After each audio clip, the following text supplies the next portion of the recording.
Claude responded. I went to a 4th of July cookout to see my daughter. I went to a 4th of July cookout to see my daughter. I found her scrubbing burnt grease off the patio stones on her hands and knees, while her mother-in-law sipped lemonade and watched. My daughter had knocked over a tray of corn, and the woman's response was to point at the ground and say, "Get down there and get it spotless, or don't bother coming back for Thanksgiving." I stepped forward, and my daughter looked up at me with wet eyes and whispered, "Dad, please, just let it go." I walked to my truck and sat there for 20 minutes before I could drive. 3 days later, I opened a drawer I hadn't touched since my wife's funeral, and I found a folder that was going to change everything. I'm grateful for every one of you who shows up for these stories. Tell me in the comments, son, daughter, grandson, whoever you are to me, where you're watching from tonight. I read every single one. And a quick note before we start, some details in this story have been changed for privacy. But what it has to say about family, pride, and knowing when enough is enough, that part is real, and it's for you. My name is Walter Grady. I'm 63 years old. I spent 31 years driving long-haul freight out of a depot outside Scranton, Pennsylvania. And before that, I did 6 years in the Navy, stationed mostly out of Norfolk. My hands aren't what they used to be, arthritis in both thumbs now, a shoulder that clicks when it rains. But they're the same hands that changed my daughter's diapers and taught her to check her oil and walked her down an aisle 9 years ago. My wife Donna passed 2 winters back. Pancreatic cancer, fast. The kind that doesn't give you time to prepare, even when the doctors tell you to prepare. I still make coffee for 2 most mornings out of habit and pour the second cup down the sink like some part of me hasn't caught up with the rest. The house is a 2-story on Larkspur Lane, nothing special. Bought in 1989, back when a mailman and a part-time hairdresser could still afford 4 bedrooms and a half-acre lot. Donna cut hair out of the sunroom for 20 years. I built the deck out back myself in the summer of '97, and I redid it again after a storm took half the railing in 2011. Every room has her handwriting on it somewhere, literally, in places. She used to write little notes on the inside of cabinet doors. "Don't forget you're loved, Walt." I still find them sometimes when I'm looking for something else, and it stops me cold every time. My daughter's name is Casey. She's 31, an elementary school art teacher, the kind of person who remembers every kid's birthday in her class and keeps a drawer of granola bars for the ones who come in without breakfast. She married a man named Tyler Voss 6 years ago. Tyler works in commercial insurance, does fine for himself, drives a truck nicer than mine, and never once offered to help me split wood, which told me something, though I didn't want to listen to it at the time. Tyler's mother is a woman named Deborah Voss. Widowed herself, lives alone in a colonial the size of a small hotel out in a development called Ashford Ridge, the kind of neighborhood with a stone sign out front and rules about what color you're allowed to paint your shutters. Deborah never liked Casey. Not from the start. I remember the engagement dinner, 6 years back, at a steakhouse Deborah picked because she said it was appropriate for the occasion. She spent the whole meal talking about Tyler's ex-girlfriend, a woman named Whitney who'd apparently gone to law school and now worked in Philadelphia, and how Whitney's family had a boat. Casey laughed it off in the car afterward, said, "She's just protective of her only son, Dad. She'll come around." I wanted to believe that because I loved my daughter and I wanted her happy. And for 6 years I told myself Deborah's comments were just an old woman's rough edges, not a pattern. That was my first mistake, and it wouldn't be my last. The rough edges never smoothed out. They sharpened. Deborah criticized Casey's teaching salary at family dinners like it was a moral failing instead of a modest paycheck for honest work. She commented on Casey's weight after she had their son, my grandson Milo, now 4 years old, sweetest kid you'll ever meet, obsessed with dump trucks and dinosaurs in equal measure. Deborah told Casey once, in front of the whole family at Easter, that some women just aren't built to bounce back the way others are. Looking directly at a photograph on her own mantle of the aforementioned Whitney, the one with the boat family, like she'd planned the moment. Casey came home and cried in my kitchen that night. I sat with her at the table, the same table Donna used to sit at, and I said, "You don't have to keep accepting that." And Casey said the same thing she always said. "Tyler loves me. That's what matters." I let it go, because I told myself it wasn't my marriage to save or ruin. The 4th of July cookout was at Deborah's house this year. like it always was, because Deborah insisted on hosting every holiday so she could control every detail of it, right down to the napkin colors. I got there around 2 in the afternoon, driving up past that stone sign, and the yard was already full. Tyler's cousins, some neighbors from Ashford Ridge, a caterer's folding tables loaded with more food than 30 people could eat in a week. Casey was working the grill area, which struck me as odd since Deborah had clearly paid for catering.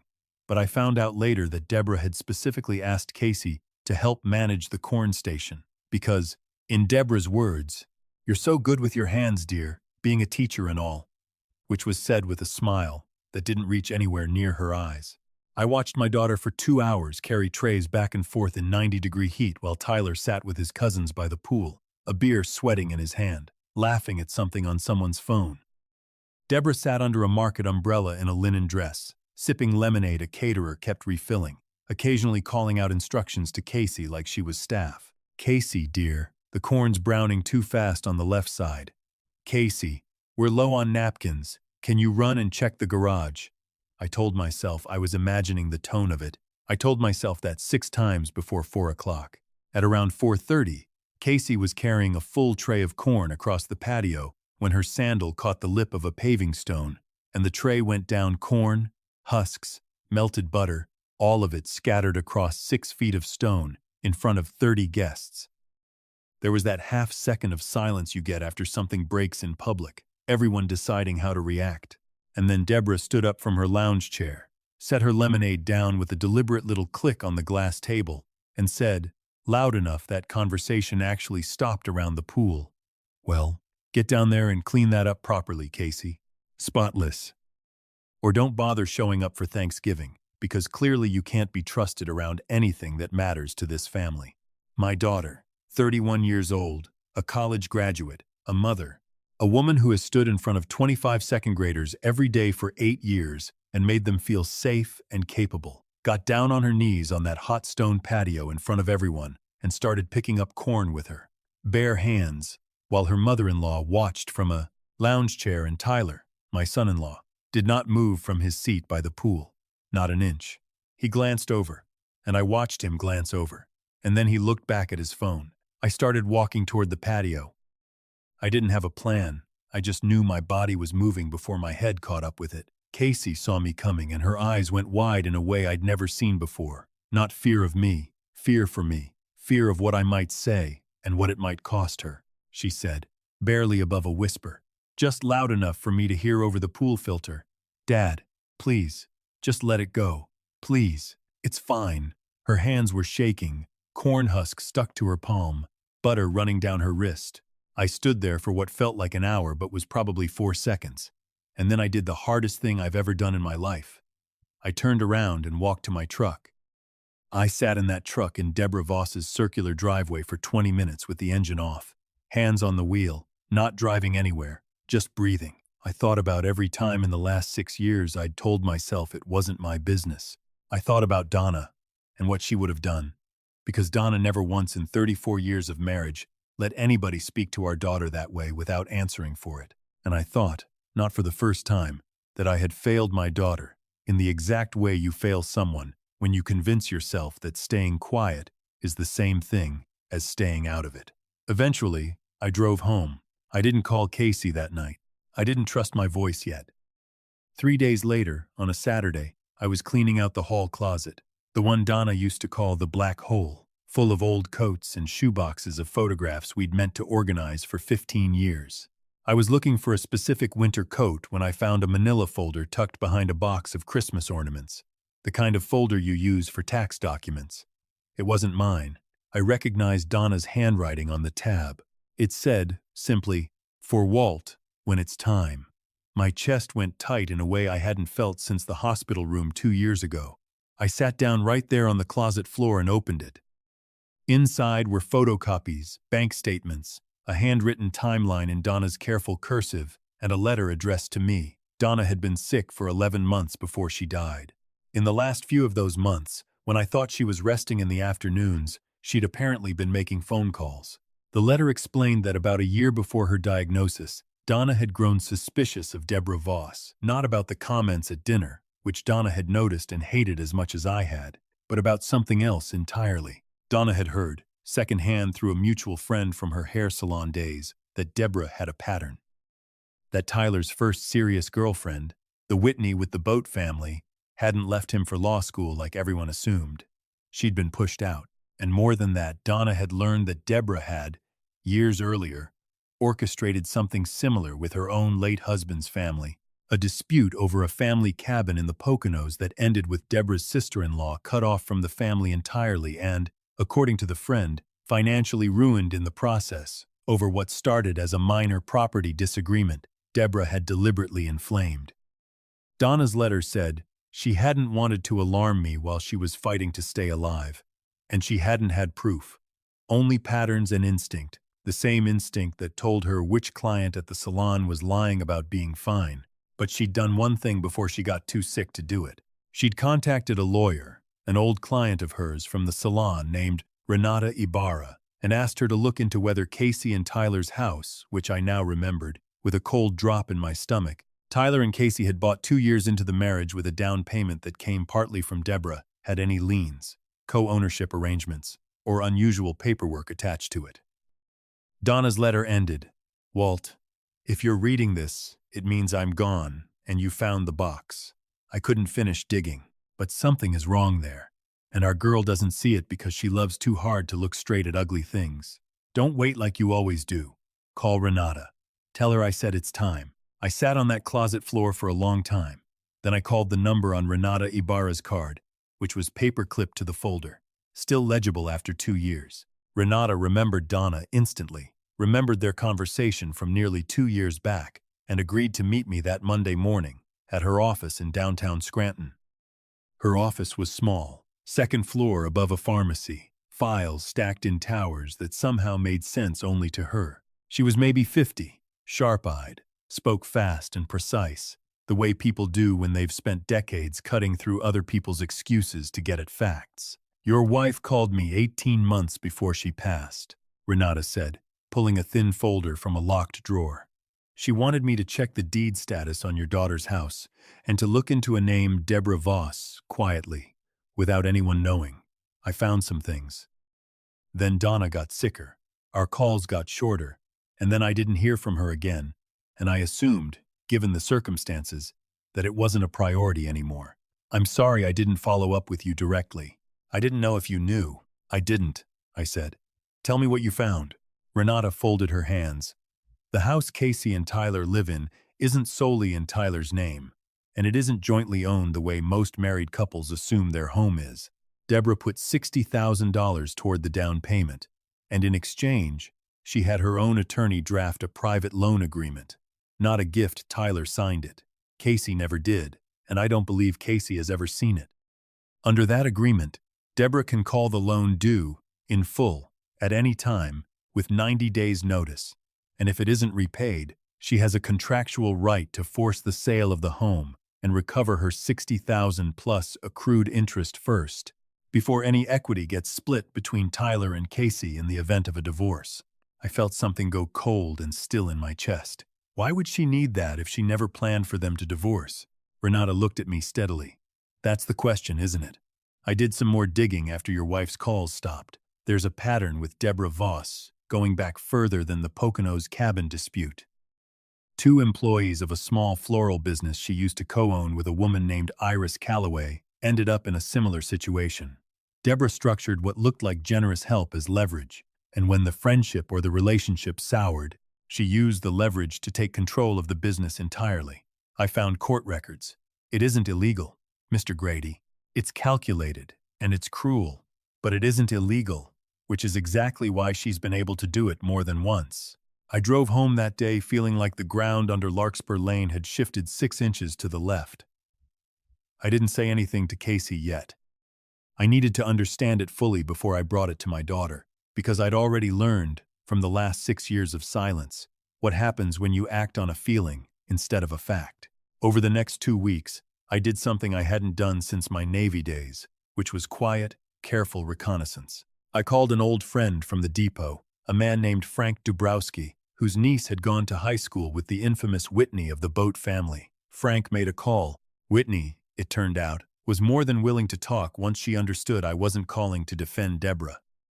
Whitney told me, over a long phone call one Tuesday night, that she'd left Tyler not for law school ambitions but because Deborah had begun, in her words, auditing her, showing up unannounced, commenting on her spending, and eventually revealing that she and Tyler's late father had quietly co-signed a car loan for Whitney as a gift, which Deborah then used as pressure when Whitney pushed back on Deborah's involvement in the relationship. Whitney said she left before it got any further, and she said something that stuck with me for days afterward. I got out clean because I didn't own anything with them yet. Your daughter isn't that lucky. I asked Whitney if she'd be willing to say all of this to my attorney, formally, on the record.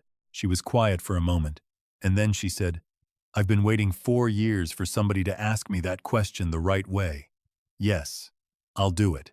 I brought everything to Renata the following Monday, Whitney's account, the loan documents, Donna's original notes about the floral business dispute.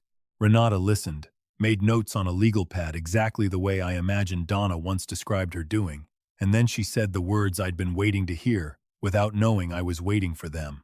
Mr. Grady, I think we have enough here to bring this to your daughter, and if she's willing, to bring it to a family law attorney who can review that loan agreement and potentially have it voided for lack of full disclosure and consideration. But it starts with her knowing the truth, all of it. Are you ready to tell her? I wasn't sure I was ready, but I thought about Donna's letter, about don't wait like you always do. And I thought about my daughter on her knees on that patio, while her husband looked at his phone, and I understood that readiness was a luxury I'd already spent too much of. I asked Casey to come over on a Sunday afternoon, just the two of us, Milo, at a friend's birthday party so we'd have the house quiet. She walked in looking tired in the particular way she'd looked tired for 6 years, a tiredness that had nothing to do with sleep. I made coffee, the way I always do, and I sat her down at Donna's table, and I told her everything, in order, the way I'd learned to give a job report, the folder, Renata, the loan, Whitney, the pattern going back to the floral business and the Poconos cabin. I watched my daughter's face go through something I can only describe as a controlled collapse, the kind where you can see a person deciding, in real time, whether to keep standing.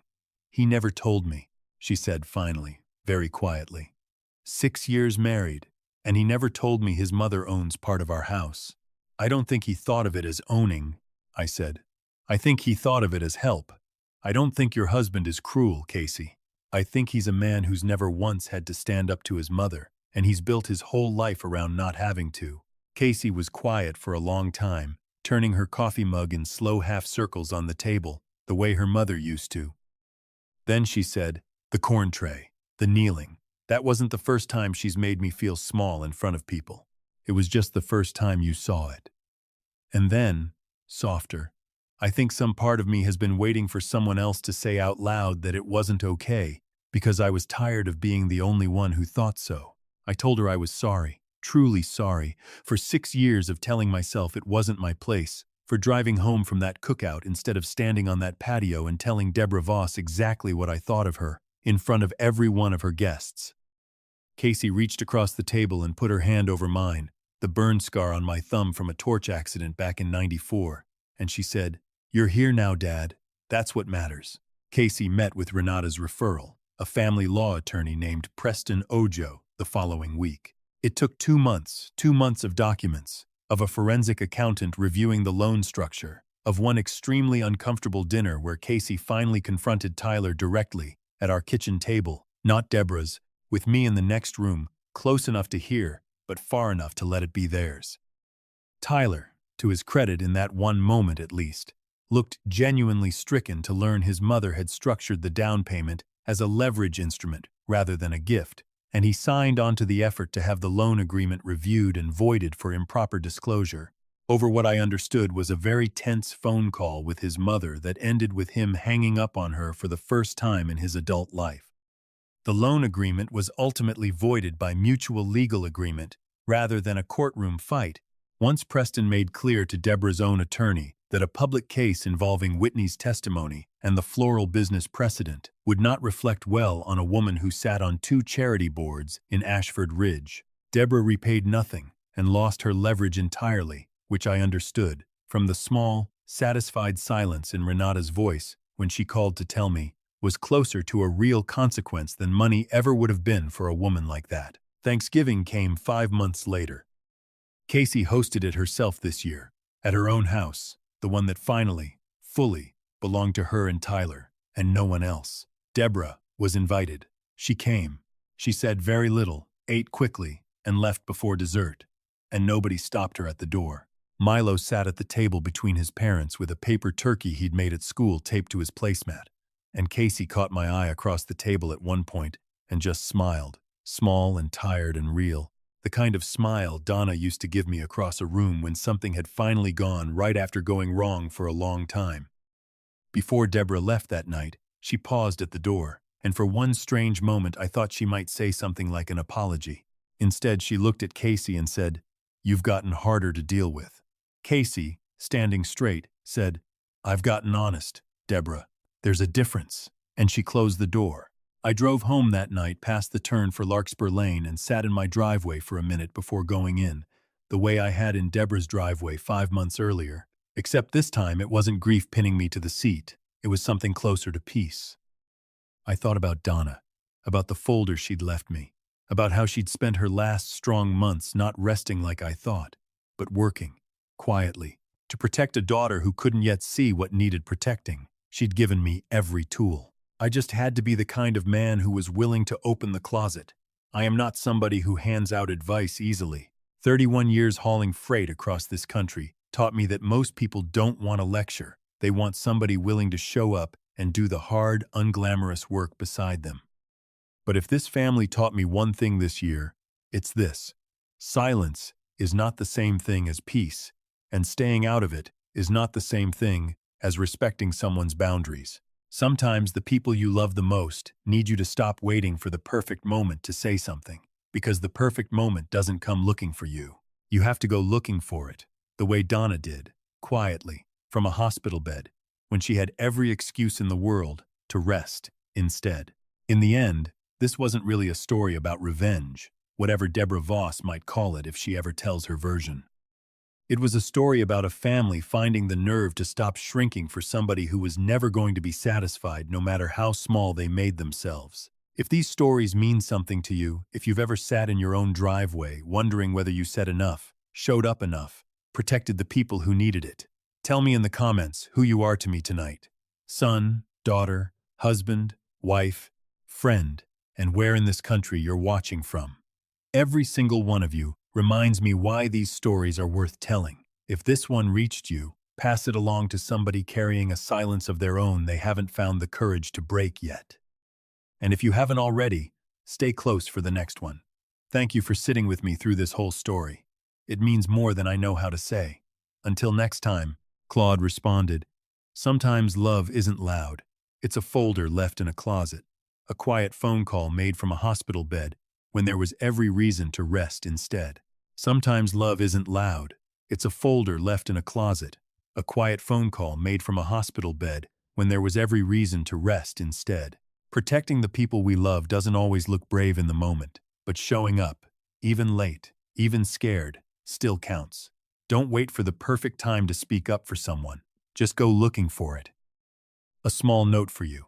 This story was written and fictionalized by AI for entertainment purposes, and we hope it also left you with a genuine, positive lesson to carry with you.